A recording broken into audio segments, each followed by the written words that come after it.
Hey everyone, it's Christy from Christy's Beautiful Life. We're here with Lift and Sketch with Christy and Rachel.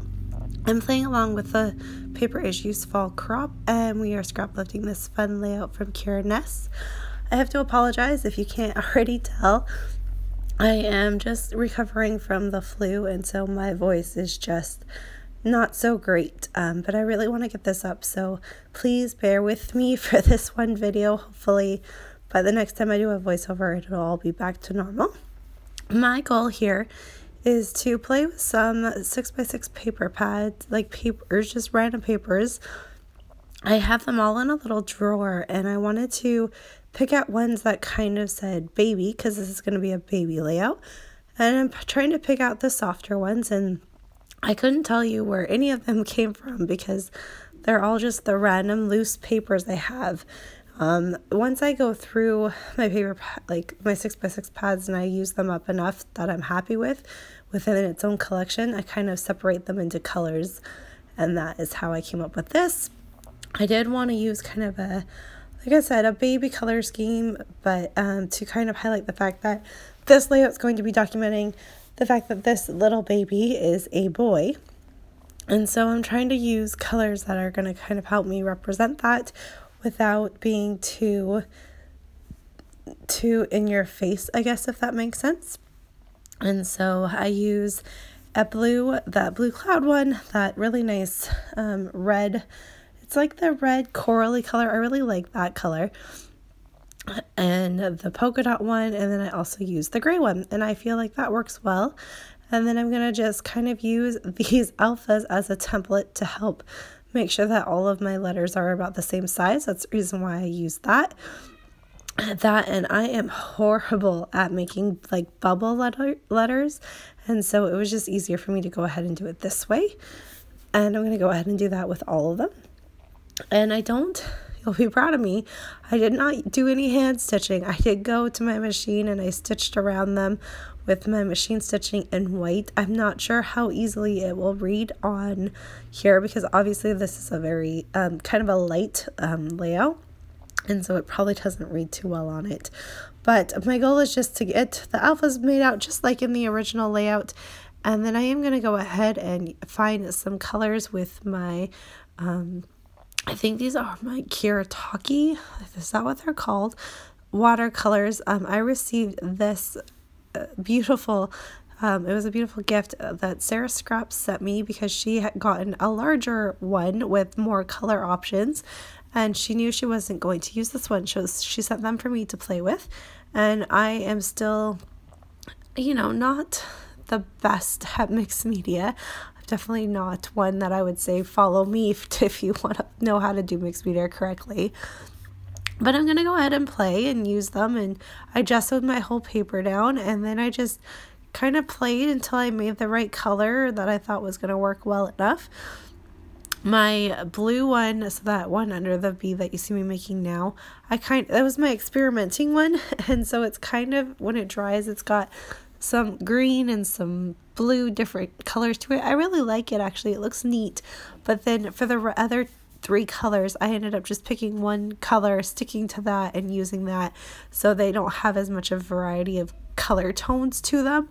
But that's okay. I still really love the way it all turned out, and I'm just gonna go with it. Like I said, it takes me a minute to kind of figure out which ones I want it to do, and then I just make really big paint strokes.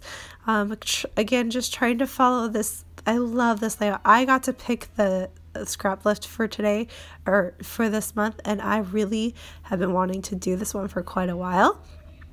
And so that's how this came out. There you go.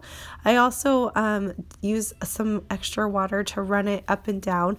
I'm not using any special watercolor paper or anything. It's all just really cheap Michael's like pattern paper here. Not pattern paper, excuse me, cardstock.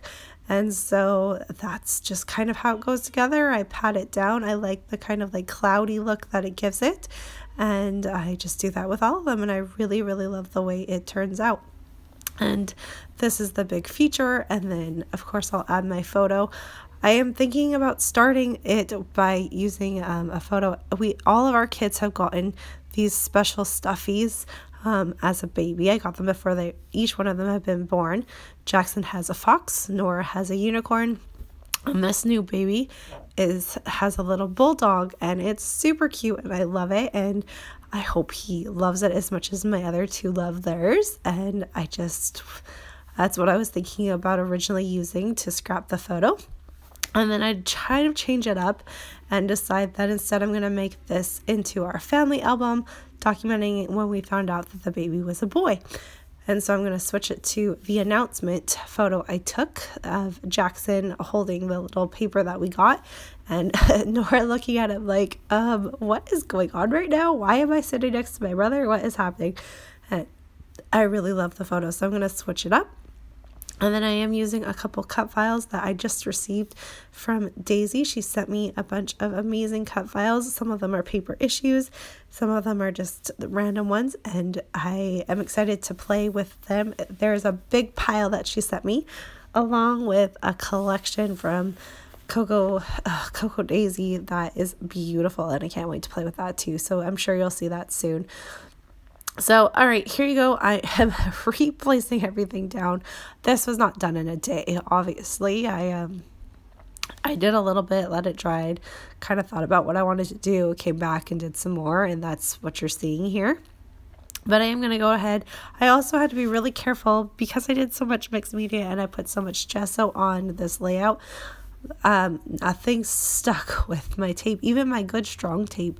I had to go back and literally glue everything down, everything. It was a little annoying, but in the end, it's all down now. I'm fine with it. I also decided that this needed a little bit of an added punch, a little something, and so the first thing I'm going to do is grab this. I couldn't believe I was willing to do this, but I did.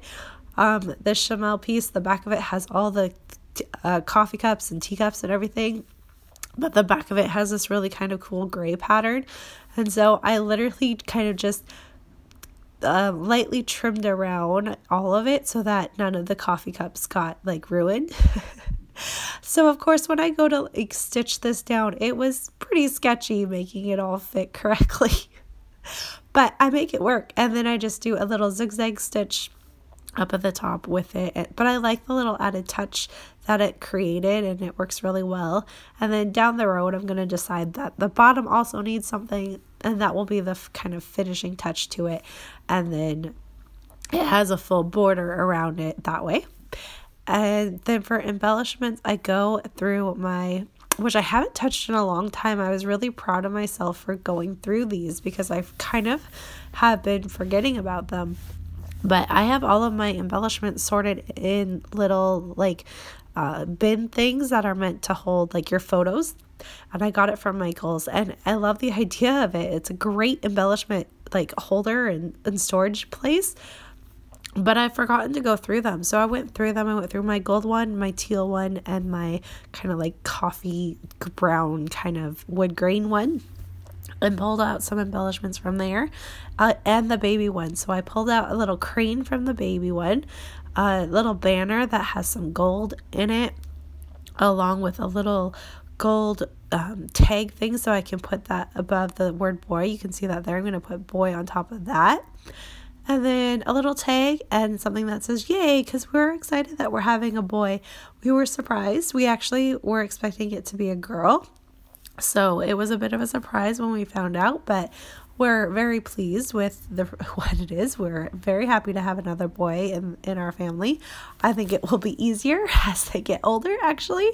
And I just love that. And then my final little touch is adding one more of these cut files that I got from Daisy that says love. I'll end up spraying it with some Heidi Shine. And I was shocked that I could actually spray because my Heidi Shine it's almost done, and I thought for sure the nozzle would be all clogged up, but it worked just fine. So another little kind of added touch there, and then I'll use a little bit of sprinkles for just a finishing element, and that basically wraps up my layout. So I love the results. I've been excited to do this layout for a long time. I think it all works out really well. I hope you enjoyed watching the process. If you have any questions, please let me know, and make sure to go check out Rachel's layout. She did post it yesterday. I was a week off. I didn't know we were posting this week. I thought we were posting next week. So I'm sorry that this is up a little late, but we'll be back in 2 weeks with our sketch version. And I hope you are having a lovely weekend. I'll see everyone soon. And here is a look at my finished layout. Thanks for watching, and that's all I have. Again, I apologize about my voice as well. I should be back to normal soon. Bye, everyone.